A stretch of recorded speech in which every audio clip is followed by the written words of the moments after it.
In today's video, I'm going to teach you how to add a new item in Xero, an essential task for effectively managing your inventory and ensuring accurate financial tracking. Managing items efficiently in your Xero account is crucial, whether you're running a small business or managing a larger enterprise, as it helps maintain order and clarity in your financial records.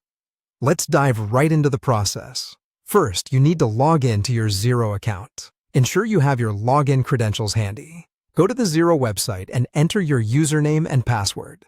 If you have two-step verification active, make sure you have access to your mobile device or email to retrieve your verification code quickly. Once you've successfully logged in, you'll find yourself on the dashboard, which is your command center for all financial matters related to your business. Next, look to the top of the page and find the menu labeled Business. Click on it to reveal a drop-down menu, which will offer you a range of options for managing your business within Xero. In this drop-down menu, select the option that says Products and Services.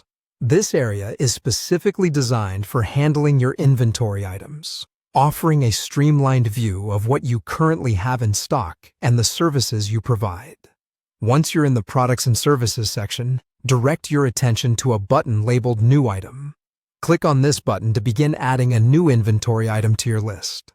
This action brings up a form where you will enter all the necessary details about your new product or service. Now, one crucial step before you enter the details. Make sure you check the box that says I track this item.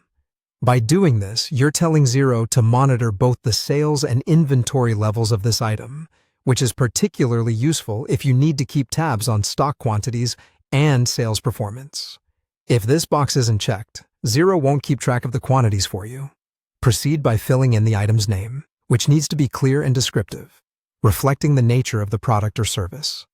Enter a code, if needed, which assists in uniquely identifying the item, especially useful if your inventory is large. Input the purchase price, which is how much this item cost you to acquire, and then the sales price, the amount for which you plan to sell it. These fields are essential for automatically calculating costs, pricing, and profitability within your business records. After carefully entering all the required information, take a moment to review everything for accuracy. Once you're satisfied with the entries, click Save to store the new item in your inventory list.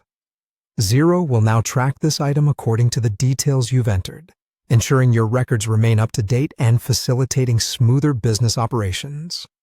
And there you have it, a straightforward way to add a new item in Xero, helping you keep your inventory records in perfect order. Thank you for watching, and be sure to check out our other videos for more helpful Xero tips.